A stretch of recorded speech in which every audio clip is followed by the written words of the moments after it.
Hey, Divi Nation. Thanks for stopping by our documentation to learn all about Divi's search module. So the search module is awesome because it allows you to put a search bar anywhere you want on any post or page. This is great for directory websites or websites in which you have a lot of content that you want to put an emphasis on people finding it quickly and engaging with it. So the shop module will definitely help you do that. In this video, we're going to show you how to use it and how to customize it. Check it out. In this video, I'm going to give you an overview of Divi's search module. Using the search module, you can place a search form anywhere on your website. The search form will allow your visitors to search through all of your website's content, including all pages and blog posts. Basically, it gives you the functionality of the WordPress search widget along with the flexibility of the Divi builder. So now, not only can you control the search form's location on the page, but you can also add that custom design that you've been looking for. So let's go ahead and take a closer look at the search module by adding one to our page and customizing the settings together. The first thing I'm going to do is I'm going to make sure I'm in my visual builder here, and I'm going to hover over my search module that I already have deployed on this site. And I'm going to delete it. And this is a one column row. And I'm going to go ahead and hover over this add new module button and add a new module. Search for my search bar, search module here. Click on it. And then it brings up the default look or design of my search module here. But I want to go ahead and make some customizations to it. To do that, I'm going to go over to my search settings that has popped up over here, and underneath the content tab, the first option I see is the placeholder text. Placeholder text is what you see in the input box here. That kind of gives the user a clue as to what to enter in the actual input box here. So it's good to be pretty straightforward. I'm going to go ahead and put in the command to search our blog. All right, and then continuing on under the content section, you have the option to show the button right here, that search button on the right, or not to show it. I'm actually going to choose not to show it for this design here. Some exceptions. These exceptions are for the functionality of how the search is going to happen. You can choose to search through your pages and posts of your website. That is actually the default, but if you wanted to just limit it to posts, you can just exclude pages here by toggling exclude pages to yes, or you can choose to exclude posts and only search through pages. So there's a good customization you can do, or exception. And then also you can exclude categories. I don't have any listed here, but all the categories that you may have listed in your blog would show up here, and then you could choose which categories you want to exclude in the search. Continuing on, you can add a background to your search module here. This actually serves as the background to the input section. And actually, I'm going to give it a gray background, really light gray. And now I can jump over to my design tab.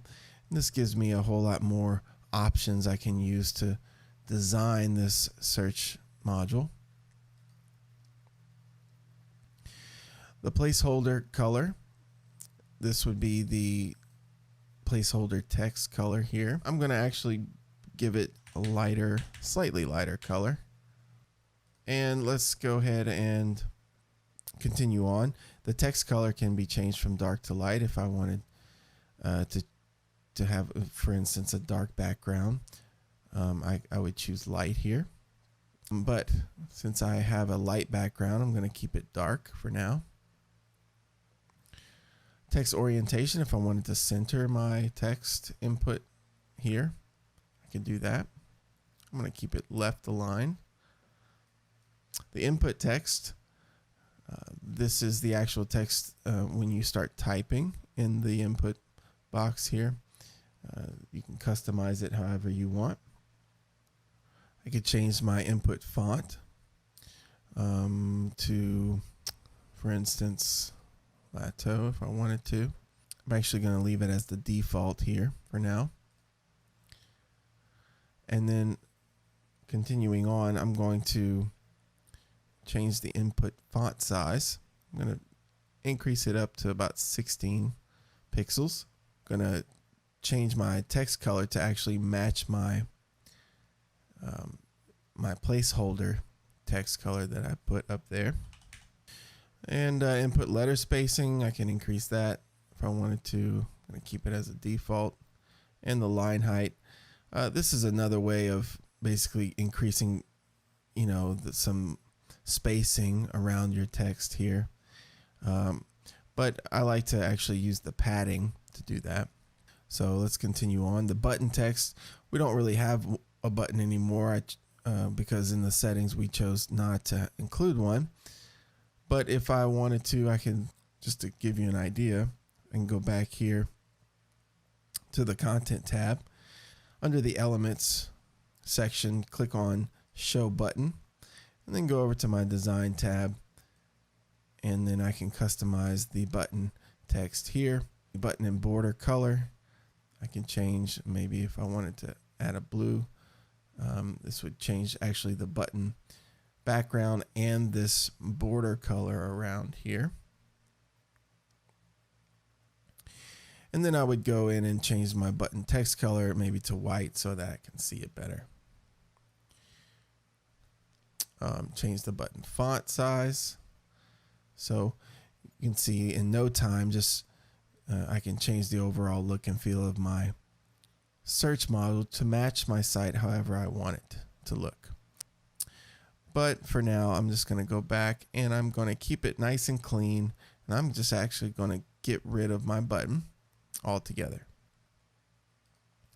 I'm going to go back to my button section and let's go ahead and get rid of this color and restore these default settings here. The sizing, I'm going to enter a custom width for this one. This normally is a percentage value here that you can set the width of this module. But I'm going to give it a pixel value, and to do that I'm just going to type it in here.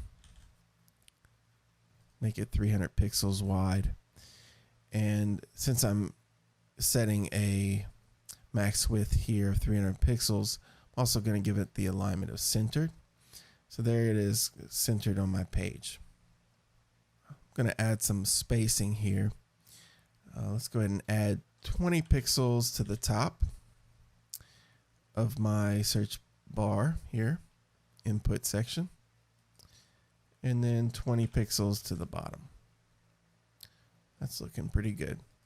I could add some further animation styles here if I wanted to maybe when the page loads or when I scroll to the section on the page, have it do a slight animation maybe to make it stand out so the user can see right away that they can actually search the blog. But let's go ahead and leave it as none for now. And the last thing I want to show you is the Advanced tab. The Advanced tab is for those extra customizations that maybe aren't addressed in the Design tab. Sometimes there is this extra CSS that you may want to add or target with an external style sheet. You can do that here by adding a custom CSS ID or class. And under the custom CSS section, you can actually add inline CSS to any of the elements for this blog and target it here. So what I'm going to do is I'm going to target the input field, and I'm going to add a border radius. To do that, I'm just going to enter the CSS border radius property. I'm going to set it to 30 pixels. You can see that rounded it out nicely there. You could also choose to disable the visibility of this module on phone, tablet, or desktop. Go ahead and save this out. And let's save the page. And if I search anything on this website, since I have some mock content here, I'm going to search, for lorem ipsum. That way I can pull up some blog content. And there you go. So this is the search results that I'm getting. As you can see, the first search result is a blog. The second one is a page about the shop module. This one is about a blog. This is a blog, and this is a page. So it's pulling both posts and pages in the search results here on the website. So if I wanted to change that, I would go back to my search module, and let's go back to the settings. And if you remember, under the content tab, you have this section called exceptions here. And let's say I want to exclude pages. And I'll save that out. Let's go ahead and do the lorem ipsum search again. This time, the only thing that I'm going to see are my blog posts. I won't see any of those pages. So there's an example of kind of how that functionality works. And there it is. There's your overview of the search module.